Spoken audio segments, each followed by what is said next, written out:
Assalamualaikum warahmatullahi wabarakatuh. Innal hamdalillah nahmaduhu wa nasta'inuhu wa nastaghfiruh wa na'udzu billahi min shururi anfusina wa min sayyiati a'malina. Man yahdihillahu fala mudhillalah wa man yudlil fala hadiyalah. Wa asyhadu an la ilaha illallah wahdahu la syarikalah wa asyhadu anna Muhammadan abduhu wa rasuluh. Ya ayyuhalladzina amanu taqullaha haqqa tuqatih wa la tamutunna illa wa antum muslimun. Ya ayyuhan nasu taqu rabbakumul ladzi khalaqakum min nafsin wahidah wa khalaqa minha zawjaha wa batha minhuma rijalan katsiran wa nisaa'a wattaqullaha alladzi tasaaluna bihi wal arham innallaha kana 'alaikum raqiba. Ya ayyuhalladzina amanu taqullaha wa qulu qawlan sadida yuslih lakum a'malakum wa yaghfir lakum dhunubakum wa may yuti'illaha wa rasulahu faqad faza fawzan 'azima. Amma ba'd, fa inna asdaqal hadithi kitabullah wa khairal huda Muhammad sallallahu alaihi wa alihi wasallam wa syarrul umuri muhdatsatuha wa kullu muhdatsatin bid'ah wa kullu bid'atin dhalalah wa kullu dhalalatin finnar. Bapak Ibu sekalian, kaum muslimin muslimat jamaah salat maghrib Masjid Al-Mu'ti rahimani wa rahimakumullah. Alhamdulillah, marilah kita senantiasa bersyukur kepada Allah Subhanahu wa taala atas nikmat-nikmatnya yang tidak terhingga.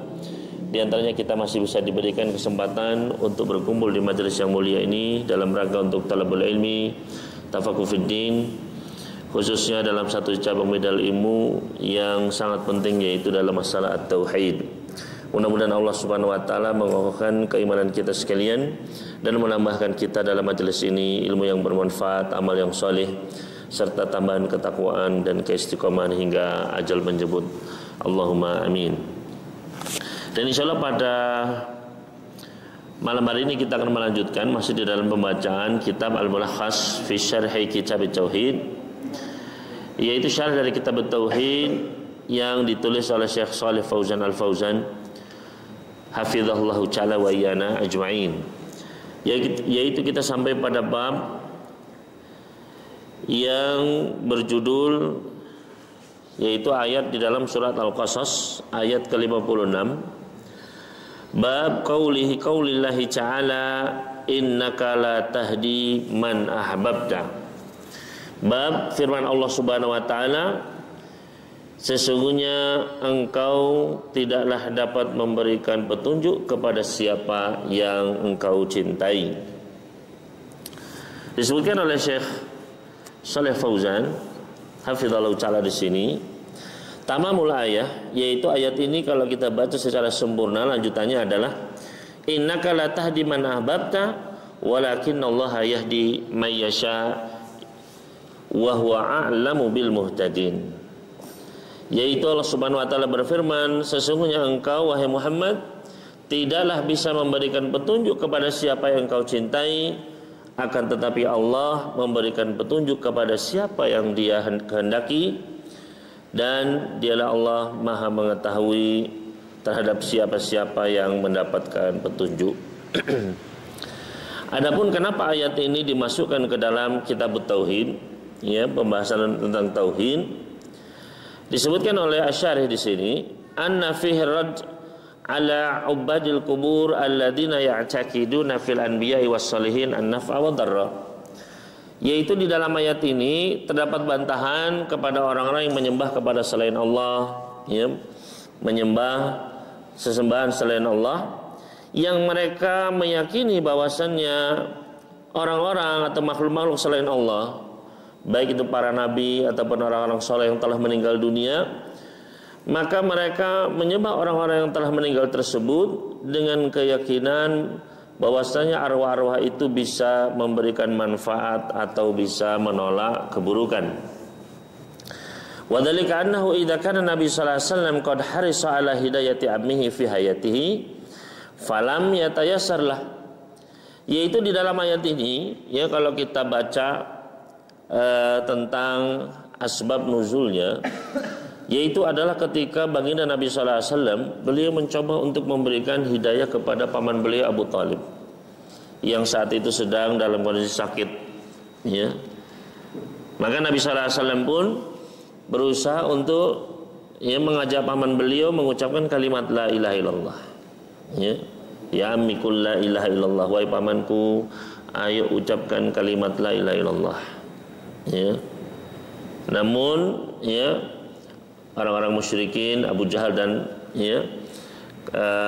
teman-temannya berusaha untuk mencegahnya. Wahai Abu Talib, apakah engkau ingin meninggalkan agamanya Abdul Muttalib, agamanya bapakmu? Terus begitu ketika diajak la ilaha illallah, maka ditolak dengan ajakan apakah kamu akan meninggalkan agama bapakmu, terus begitu. Hingga pada akhirnya Abu Talib pun tidak mau mengucapkan kalimat la ilaha illallah, meninggal dalam keadaan tetap berada di atas kesyirikan. Padahal Nabi sallallahu alaihi wasallam sangat menginginkan, beliau sangat cinta kepada paman beliau. Namun apa yang terjadi? Ternyata Allah Subhanahu wa taala tidak menjadikan paman beliau mau mengucapkan kalimat tersebut, akhirnya tidak mau masuk Islam. Wa ja'alahu ba'da mautihi. Kemudian setelah Abu Talib meninggal, Nabi sallallahu alaihi wasallam masih besar kecintaan beliau kepada paman beliau tersebut. Maka beliau masih berharap kepada Allah Subhanahu wa taala agar bisa diampuni.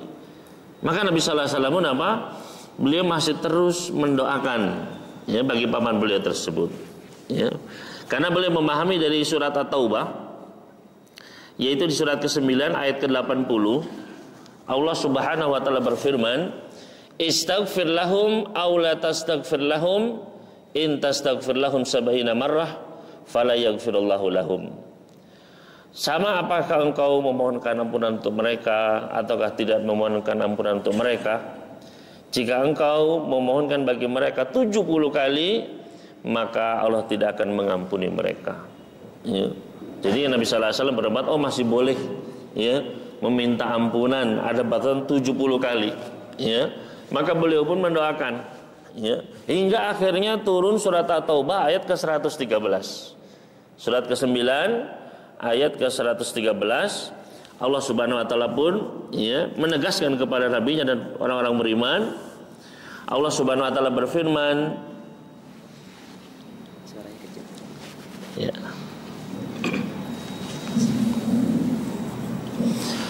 kemudian Allah Subhanahu wa taala pun berfirman di dalam surat At-Taubah ayat ke-113, maka nalin nabiyyi walladzina amanu ayastaghfiru lil musyrikina walau kanu uli qurba min ba'di ma tabayyana lahum annahum ashabal jahim.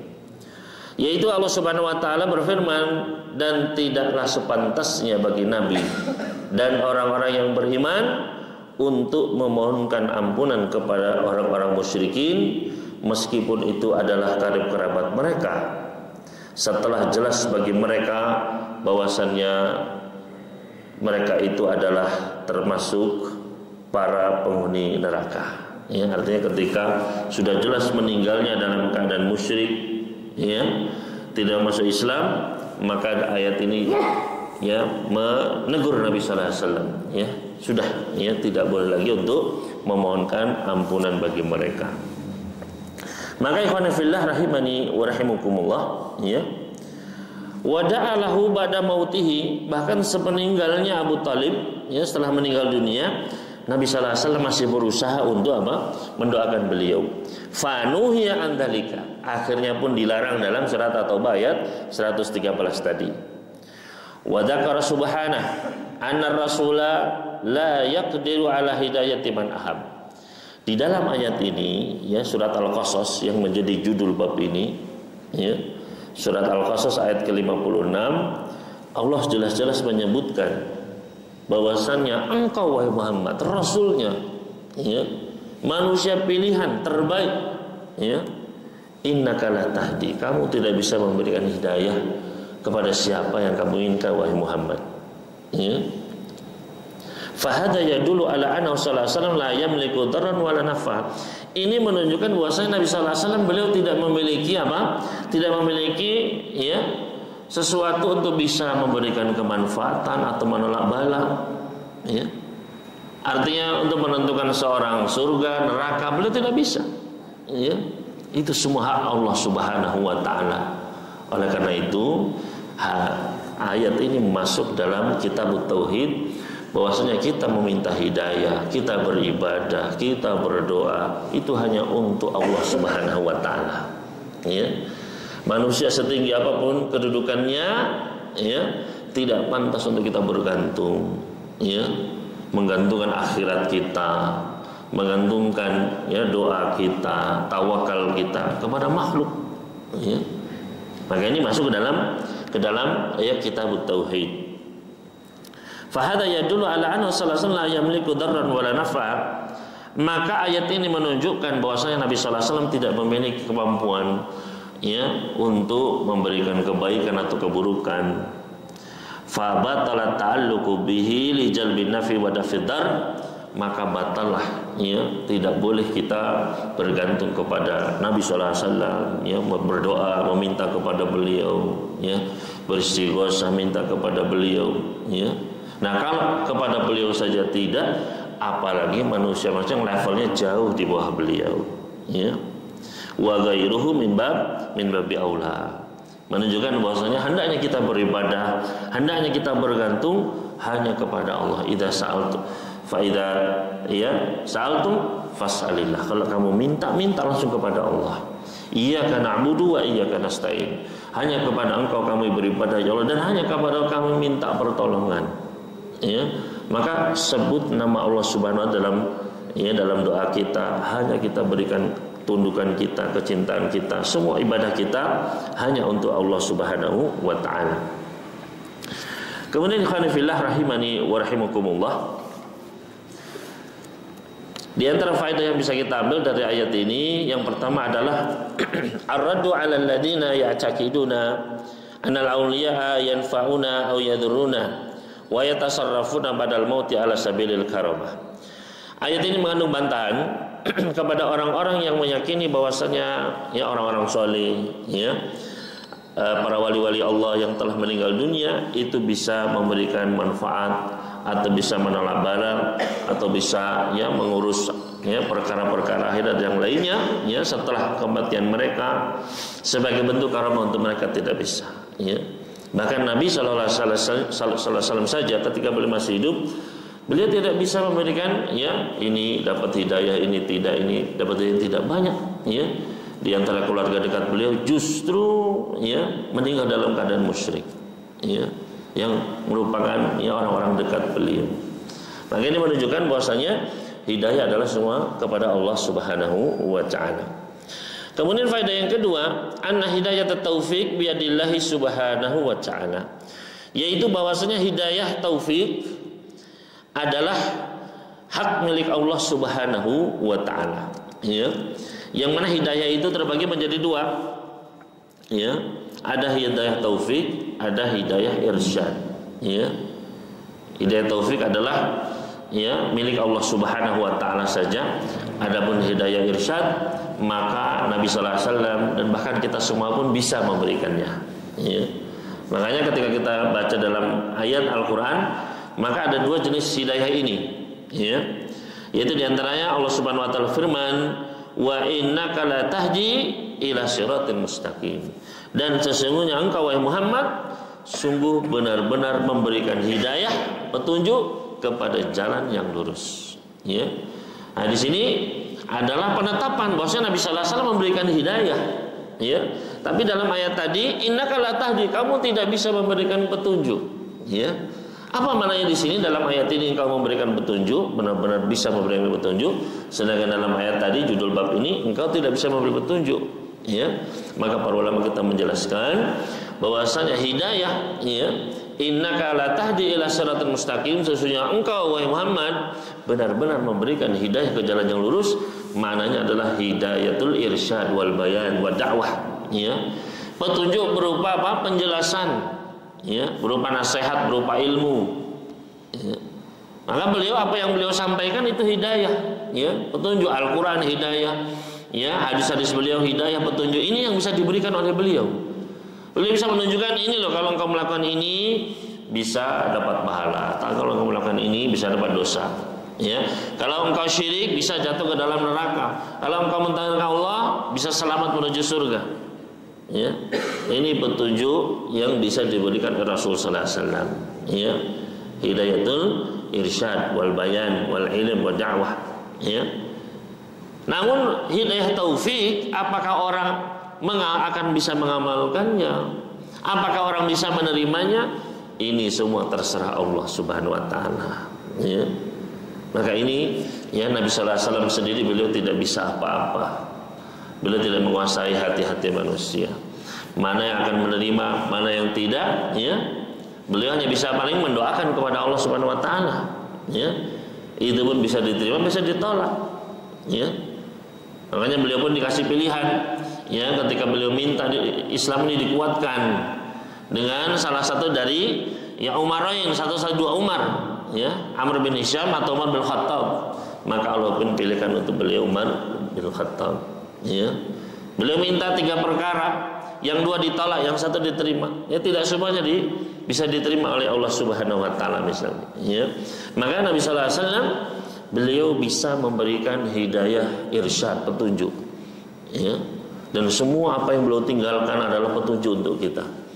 Baik yang kalau dari lisan beliau berupa ayat-ayat Al-Quran, ya, ataupun hadis-hadis Nabi sallallahu alaihi wasallam, maka itu adalah hidayatul irsyad. Ini bisa diberikan dan kita pun bisa memberikannya, ya. Kita bisa menasihati sesama, kita bisa, ya, mengajarkan, ya. Namun apakah seseorang akan beriman atau tidak, apakah seseorang dia akan menerima petunjuk Allah atau tidak, ya, maka itu semua adalah, ya, haknya Allah Subhanahu. Itu disebutkan hidayatut taufik, ya.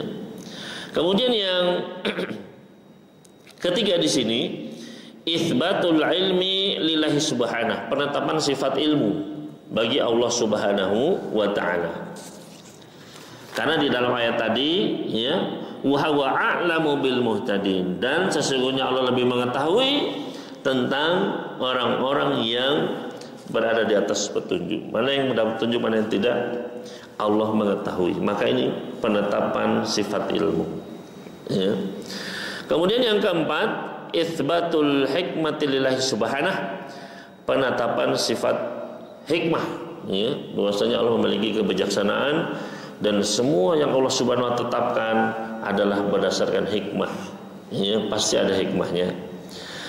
Faedah yang terakhir di sini yang kelima, ibtalut ta'alluqi bi ghairillah, ya, batalnya keterkaitan kita dengan selain Allah Subhanahu wa taala. Artinya tidak boleh kita bergantung kepada selain Allah Subhanahu wa taala, karena tidak bisa, ya, memberikan apa-apa, ya.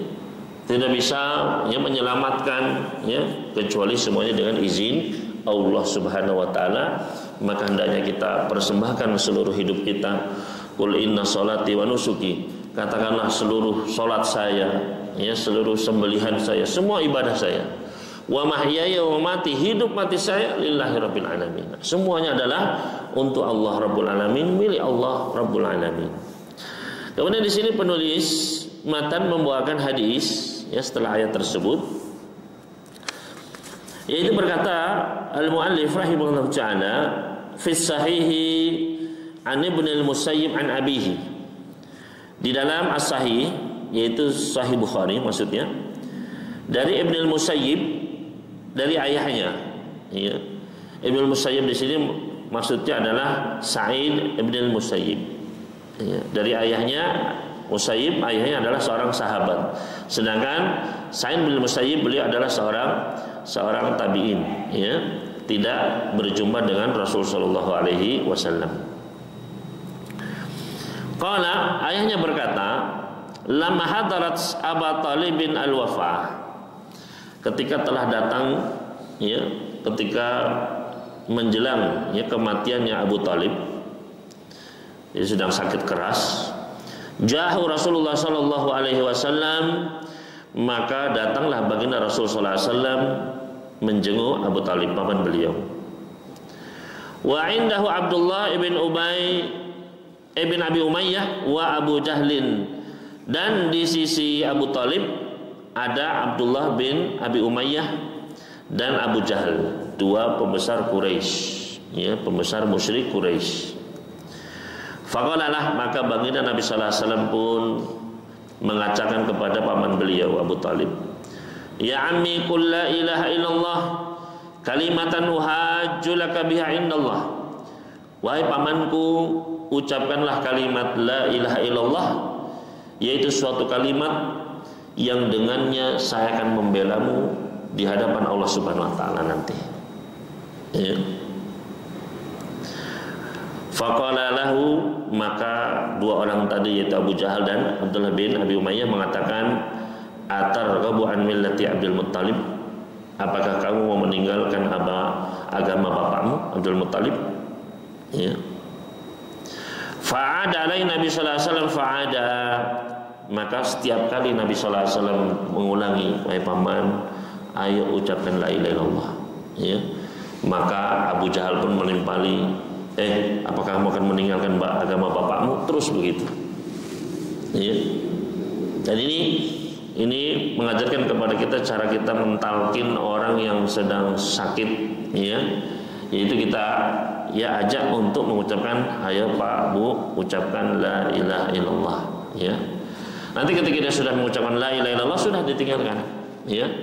Nanti kalau dia misalnya ngomong sesuatu lagi begitu, baru diajak lagi, "Ayo lagi ucapkan la ilaha illallah," begitu, ya. Ini caranya, ya. Mentalkin diri, bukan la ilaha illallah terus begitu, ya, enggak, ya. Namun ayo diajak ucap, ketika sudah mengucapkan ya sudah. Ya, dan ini juga dilakukan oleh Nabi sallallahu alaihi wasallam ketika ada seorang anak Bani Israil, orang Yahudi yang sakit, juga begitu diajak, "Ayo anak ucapkan la ilaha illallah," ya.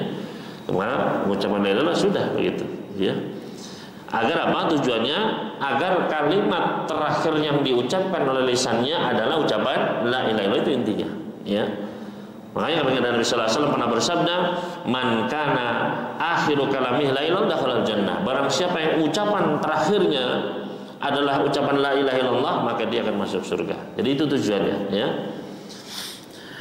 Maka setiap kali Nabi sallallahu alaihi wasallam membujuk paman beliau, "Ayo paman ucapkan la ilaha illallah," maka kedua pembesar Quraisy ini pun berusaha menggagalkannya.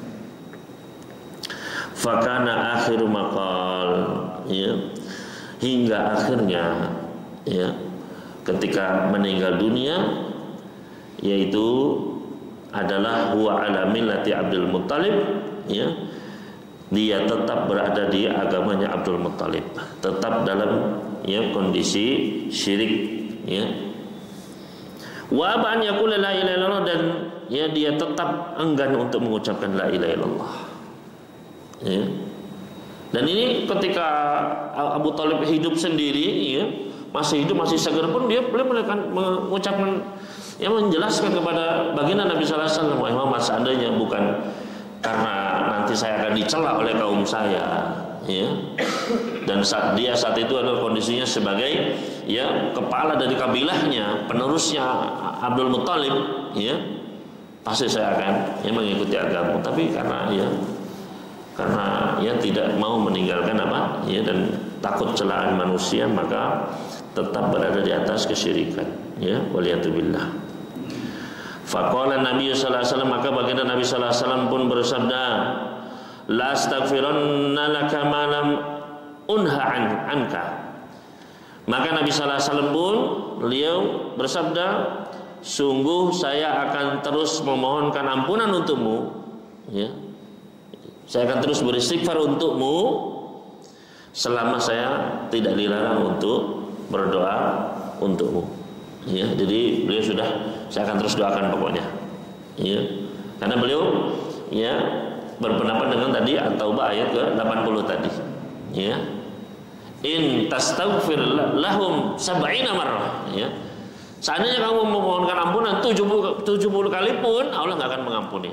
Berarti masih boleh 70 kali begitu. Ya, saya akan terus mendoakan begitu. Ya. Fa anzalallahu azza, maka akhirnya Allah pun menurunkan firman-Nya di dalam surat At-Taubah ayat 113 tadi. Maka nalin nabiyyi wal ladina amanu ayastaghfiru lil musyrikin walau kanu uli qurba.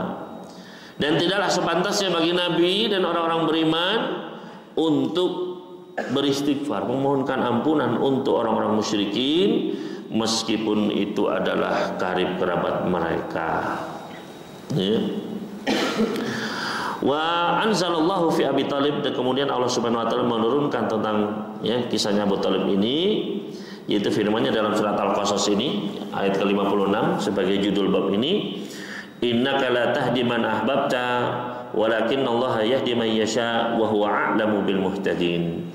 Sesungguhnya engkau wahai Muhammad tidak bisa memberikan hidayah kepada siapa yang engkau sukai, siapa yang engkau inginkan. Akan tetapi Allah lah yang bisa memberikan hidayah kepada siapa yang Allah kehendaki, dan Allah lebih mengetahui tentang siapa-siapa orang yang berada di atas petunjuk. Ya. Maka ikhwan fillah rahimani wa rahimakumullah, ya. Di antara faedah yang bisa kita ambil dari hadis ini, ya, yaitu jawazu iyadatul marid al-musyriki idza rujja islamuhu. Bolehnya kita menjenguk orang sakit meskipun itu musyrik, meskipun itu non muslim, ya boleh, tapi dengan harapan mudah-mudahan bisa mendekatkan dia kepada Islam, ya. Dan ini sebagai kaidah, ya, muamalah kita dengan orang-orang yang ya mereka masih dalam kekufuran, dalam kesyirikan, ya, yaitu muamalah kita tujuannya adalah bukan untuk duniawi, ya, bukan karena ingin dipuji, ya, atau takut dicela manusia, tapi kita mengharapkan hidayah untuk mereka, ya. Mungkin ada di antara saudara kita, ya, mungkin ada di antara paman-paman kita, bibi-bibi kita yang masih non muslim, maka kita pun ya bermuamalah dengan baik kepada mereka dengan tujuan mudah-mudahan mereka mendapatkan hidayah itu, ya. Maka di sini pun ya boleh ya untuk menjenguk orang sakit, ya, meskipun dia adalah non muslim, sekali lagi dengan harapan adalah dia semakin dekat kepada keislaman. Kemudian yang kedua, madaratu ashabisu wa qurana isyar 'alal insan, yaitu bahayanya teman-teman buruk, ya. Bahayanya sahabat-sahabat yang buruk, ya, terhadap seseorang. Yang mana di sini Abu Thalib, ya, gara-gara ya dia ditempel terus oleh ini teman-teman yang buruk ini, dua ini, ya, yaitu Abu Jahal dan Abdullah bin Abi Umayyah, ya, ditempel terus, ini yang bahaya. Coba kalau nggak ada, ya, tapi qadar Allah, ya, wa masyafa'an. Maka ya ini bahayanya teman-teman yang buruk, ya, bisa menyebabkan seorang ya terus berada di atas kesesatan, bahkan sampai meninggal dunia waliyadzubillah, ya. Dan ini pentingnya kita mencari teman-teman yang baik, yang salih. Ya, makanya Nabi SAW berpesan, ya, ya, almaru ala dini khalili, sesungguhnya seseorang itu sesuai dengan agama khalili, ya, teman dekatnya. Khalil itu termasuk khullah, yang ya teman yang sangat dekat, ya. Sesungguhnya agama seseorang itu tergantung dari agama teman dekatnya. Fal yandur ahadukum man yukhallil, maka lihatlah baik-baik, ya, dengan siapa kalian berteman baik, ya. Karena ketika ya circle kita itu orang soleh, ya, maka mereka lah yang akan apa? Ya, ketika kita lemah, dia mereka akan menguatkan kita, menasihati kita. Ya, ketika kita jauh dari Allah kan didekatkan, ya. Ketika kita meninggal pun mereka lah yang akan mendoakan kita, menyolati kita, ya. Sebaliknya ketika ya kita memiliki teman-teman yang buruk, ya ini, ya, dia akan ya bisa menjatuhkan seseorang ke dalam kesesatan, ya. Sebagaimana yang terjadi kepada Abu Thalib sini, ya. Waliyadzubillah. Ya, makanya kita berhati-hati dalam memilih teman, ya. Selanjutnya faedah yang ketiga, anna mana la ilaha illallah tarku ibadatil asnam wal auliya was salihin wa ifradullahi bil ibadati wa annal musyrikina ya'rifuna ma'naha, ya. Yaitu bahwasanya makna la ilaha illallah, ya, bukan hanya beribadah hanya kepada Allah, tapi juga meninggalkan peribadatan kepada selain Allah, ya. Jadi la ilaha illallah itu bukan hanya sekali lagi beribadah ya kepada Allah, tapi juga harus meninggalkan peribadatan kepada selainnya. Jadi nggak bisa kita beribadah kepada Allah tapi juga beribadah kepada selain Allah, kepada bintang, bulan, kepada arwah-arwah, orang soleh, ya. Maka ini ya akan justru menjatuhkan seseorang ke dalam kesyirikan, ya. Maka makna la ilaha illallah adalah selain beribadah kepada Allah juga meninggalkan segala peribadatan kepada selain Allah, baik itu patung-patung, ya, bebatuan, pepohonan, ya, arwah-arwah, ya, manusia baik hidup maupun mati, ya, hanya beribadah kepada Allah satu-satunya, ya, itu mana la ilaha illallah. Dan orang-orang musyrikin pun memahami ini, ya. Makanya orang-orang musyrikin itu nggak mau mengucapkan la ilaha illallah karena mereka paham konsekuensinya, ya. Kalau saya itu mengucapkan la ilaha illallah, berarti saya meninggalkan tradisi semua ini, itu mereka paham, makanya nggak mau mengucapkan, ya. Adapun banyak orang sekarang mereka mau mengucapkan tapi tidak paham konsekuensinya, ya.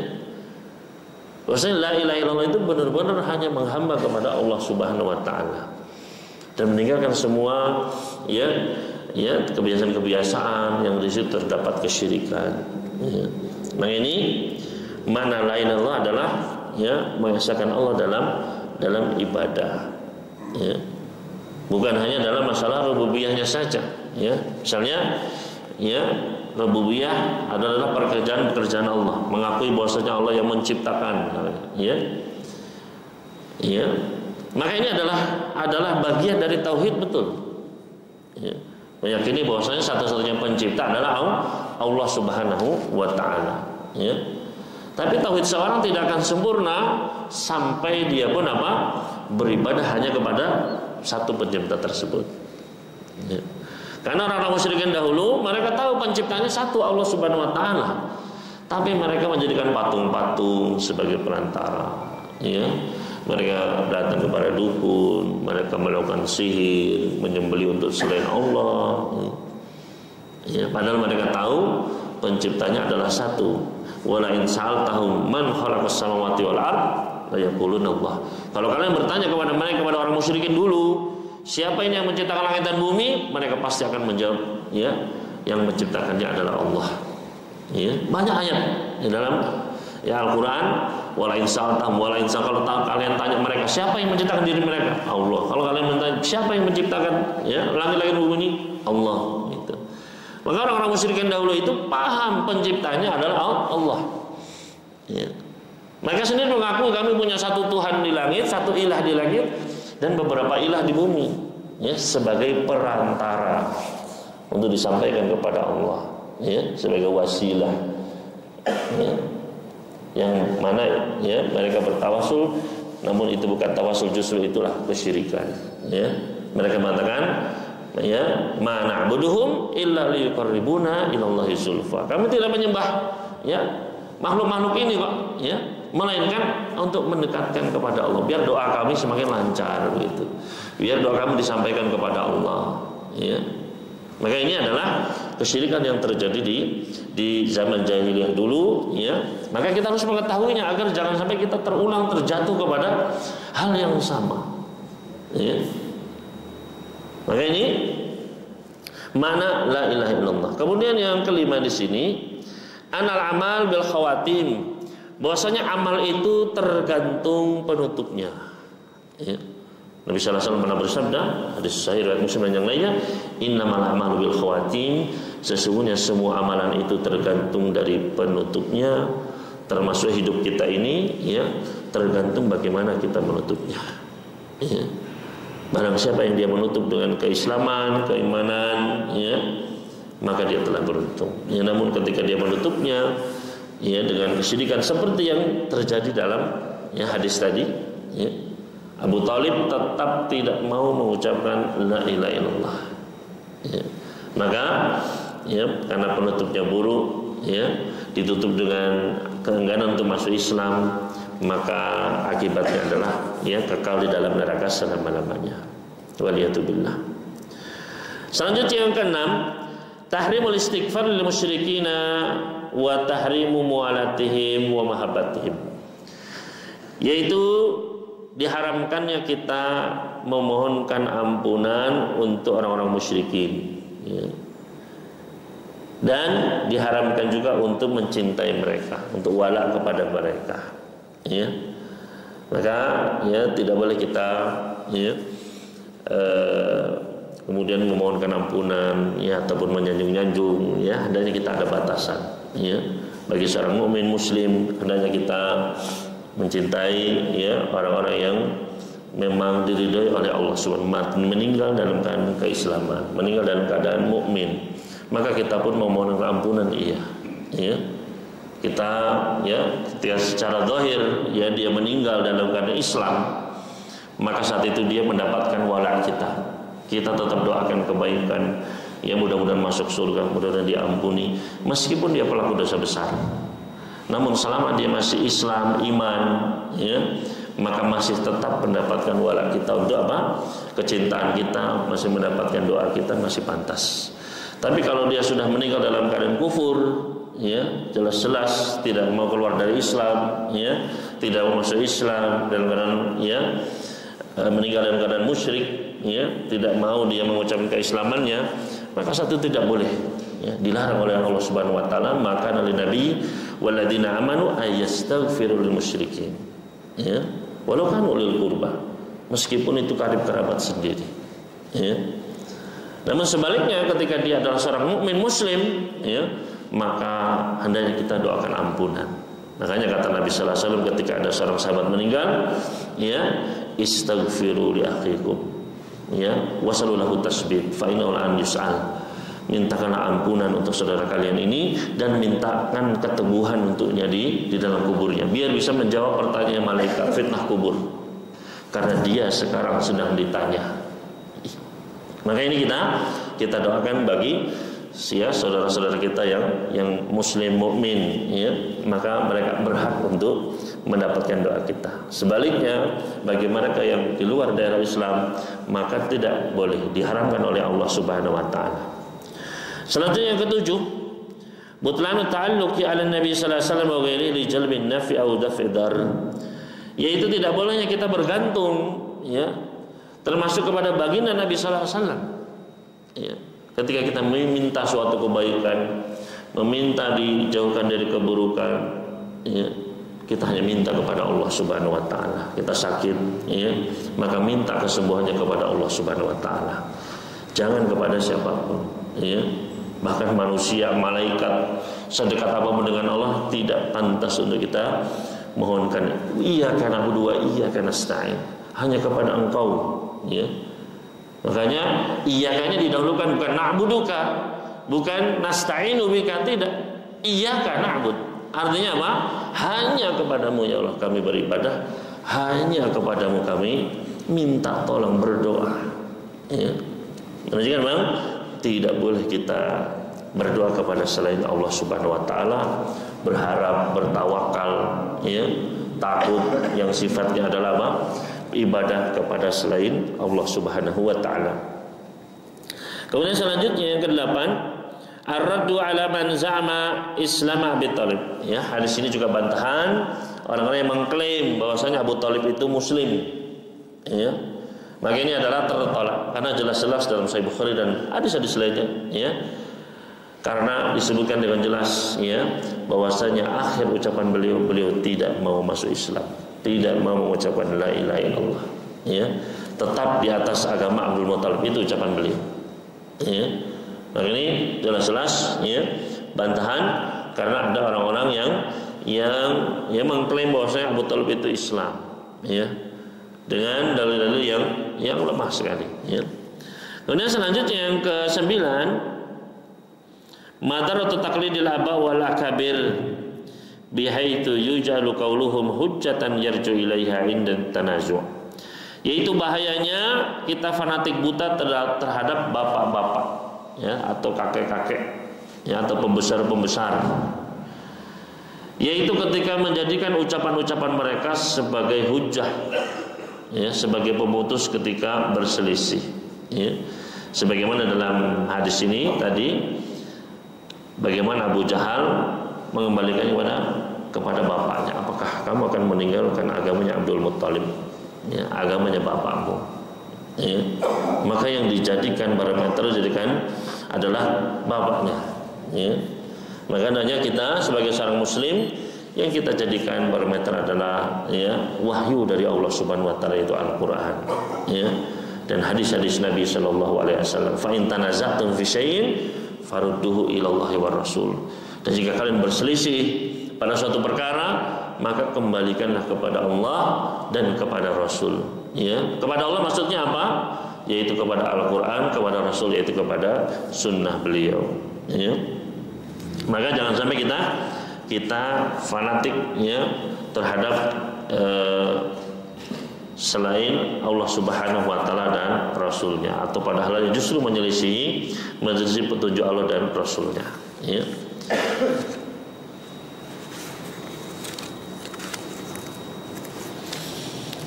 Dan selanjutnya kita akan masuk kepada dalam bab yang baru, yaitu maja'a anna sababa kufri bani Adam wa tarkim dinahum huwal ghuluwu fis sholihin, yaitu bab, ya, penjelasan bahwasannya sebab di antara sebab kekufuran anak manusia, sebab kenapa mereka meninggalkan agamanya, agama Allah, di antaranya adalah karena sikap berlebih-lebihan terhadap orang-orang sholih, ya.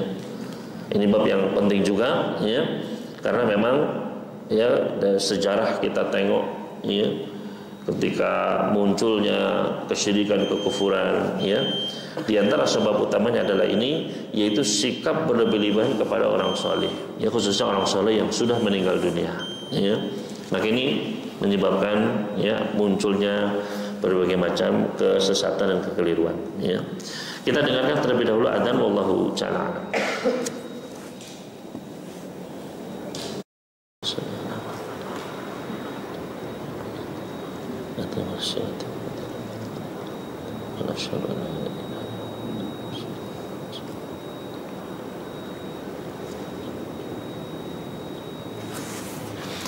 Alhamdulillah wassalatu wassalamu ala Rasulillah.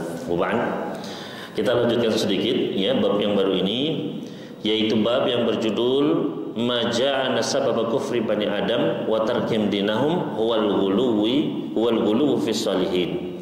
Yaitu bab penjelasan bahwasannya sebab kekufuran anak manusia Bani Adam dan sebab mereka meninggalkan tuntunan agama mereka adalah karena sikap berlebih-lebihan terhadap orang-orang saleh, ya.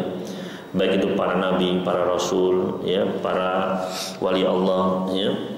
Maka ketika terjadi, ya, sifat al-ghulu ini, ya, berlebih-lebihan menyanjung mereka, meletakkan posisi mereka lebih dari yang seharusnya, maka inilah yang dapat menimbulkan munculnya kesyirikan, dan akan dibawakan dalil-dalilnya oleh penulis, ya, berikut ini. Di antaranya yaitu firman Allah Subhanahu wa taala dalam surat An-Nisa surat keempat ayat 171. Wa qaulillahi azza wa jal, yaitu firman Allah Subhanahu wa taala, ya ahlal kitab la taghlu fi dinikum. Wahai ahli kitab, janganlah kalian gulu, ya, berlebih-lebihan dalam perkara agama kalian. Maka di sini ada larangan dari la taghlu, yaitu gulu, ya. Dan di antara bentuk, ya, gulunya orang-orang ahli kitab itu, orang-orang, ya, Nasara maupun orang-orang Yahudi, ya, mereka gulu dalam banyak perkara dalam agama mereka. Mereka berlebihan dalam banyak perkara, ya. Dan salah satunya adalah ketika mereka berlebih-lebihan dalam menyanjung Isa dan Uzair, ya. Bagaimana orang-orang Nasara, mereka berlebihan dalam menyanjung Nabi Isa, ya, hingga akhirnya pun menjadikannya sebagai anak Tuhan, ya. Wa qalatin Nasara Isa ibnullah, ya, wa qalatil Yahudu Uzair ibnullah, wa qalatin Nasara Isa ibnullah, ya. Orang-orang Yahudi mengatakan Uzair adalah anak Allah, adapun orang Nasara mengatakan Isa adalah anak Allah, ya. Maka ini salah satu bentuk gulu mereka dan menyebabkan kesyirikan, kekufuran, ya. Mereka pun akhirnya menyembah makhluk, ya, menjadikan, ya, sesembahan tandingan bagi Allah Subhanahu wa taala. Maka ini dilarang, ya, oleh Allah Subhanahu wa taala, ya ahlal kitab la taghlu fi dinikum, wahai ahli kitab, janganlah kalian bersifat gulu. Dan ini termasuk nasihat untuk kita sebagai umat setelah mereka, umat yang terakhir, ya. Jangan sampai kita terkena penyakitnya umat-umat terdahulu, yaitu salah satunya adalah al-ghulu, bentuk berlebihan dalam masalah agama, termasuk kepada orang-orang saleh, ya. Maka di sini di antara faedah yang bisa kita ambil adalah tahrimul ghulu fil ashkhas wal a'mal, yaitu diharamkannya sifat ghulu berlebih-lebihan baik terhadap person tokoh, ya, ataupun dalam amalan-amalan ibadah, ya. Akhirnya amalan yang tidak ada tuntunannya pun diada-adakan. Ini termasuk sifat ghulu, ya. Maka ghulu ini dilarang oleh Allah Subhanahu wa taala. Baik ghulu dalam menyanjung seseorang atau ghulu dalam beramal. Yang kedua, ar-raddu 'alal yahud wan nasara wa man syabahahum fi ghuluhum fil ashkhas wal a'mal, yaitu bantahan kepada orang-orang Yahudi, ya, orang-orang Nasara dan siapa yang mengikuti langkah mereka yang bersifat ghulu terhadap tokoh-tokoh mereka, bersifat ghulu terhadap, ya, dalam beramal amal ibadah, ya. Maka ini dilarang oleh Allah Subhanahu wa taala.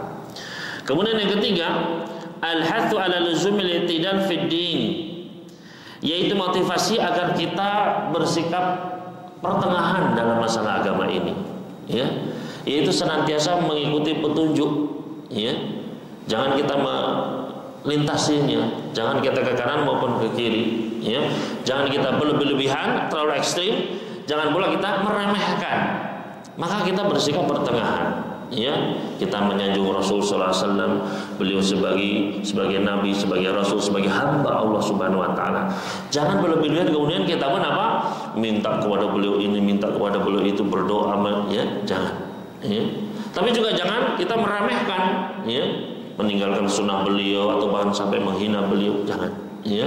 Maka hendaknya kita menjadi pertengahan, dan itulah ciri ahlus sunnah wal jamaah, selalu bersikap di pertengahan, selalu biasa mengikuti dalil, ya. Apa kata Allah, apa kata Rasulnya, itu yang diikuti. Kemudian yang terakhir, yang keempat di sini adalah at-tahdhir minasyirki wa asbabihi wa wasailih, yaitu peringatan terhadap segala bentuk kesyirikan, ya, juga sebab-sebabnya dan sarana yang bisa membawa seseorang kepada kesyirikan. Salah satunya di sini adalah, ya, al-ghulu fis shalihin. Nanti kita akan bahas pada dalil selanjutnya yang dibawakan oleh penulis. Gimana kok sebab munculnya kesyirikan? Ternyata sebabnya adalah karena sikap, ya, ghulu, sikap berlebihan terhadap orang-orang saleh, ya. Di zamannya Nabi Nuh, ya, muncul orang-orang saleh yang disebutkan dalam surat Nuh, wa qalu la tadaruna waddan wala suwa'an wala yaghuthan wa ya'uq wa nasr. Siapakah mereka? Ini nama-nama patung-patung. Ternyata kata Ibn Abbas, haula asma' rijalun shalihin. Mereka adalah nama-nama orang-orang saleh ternyata, ya. Yang kemudian akhirnya apa? Justru menjatuhkan ke dalam kesyirikan. Nanti akan kita lanjutkan pada pertemuan yang akan datang biidznillah ta'ala, masih di dalam bab ini, yaitu sebab kekufuran, sebab manusia meninggalkan ketauhidan adalah salah satunya karena sikap ghulu berlebih-lebihan terhadap orang-orang saleh. Ini mungkin yang bisa kita bahas, dan mudah-mudahan Allah Subhanahu wa taala memberikan keistiqomahan kepada kita sekalian, memberikan hidayah taufik kepada kita di atas iman, di atas Islam, dan kita wafat di atas la ilaha illallah. Allahumma amin. Wassallallahu ala nabiyina Muhammad wa sallama ala al-mursalin walhamdulillahirabbil alamin. Subhanakallahumma wa bihamdik asyhadu an la ilaha illa anta astaghfiruka wa atubu ilaik. Kurang lebihnya mohon maaf. Wassalamualaikum warahmatullahi wabarakatuh.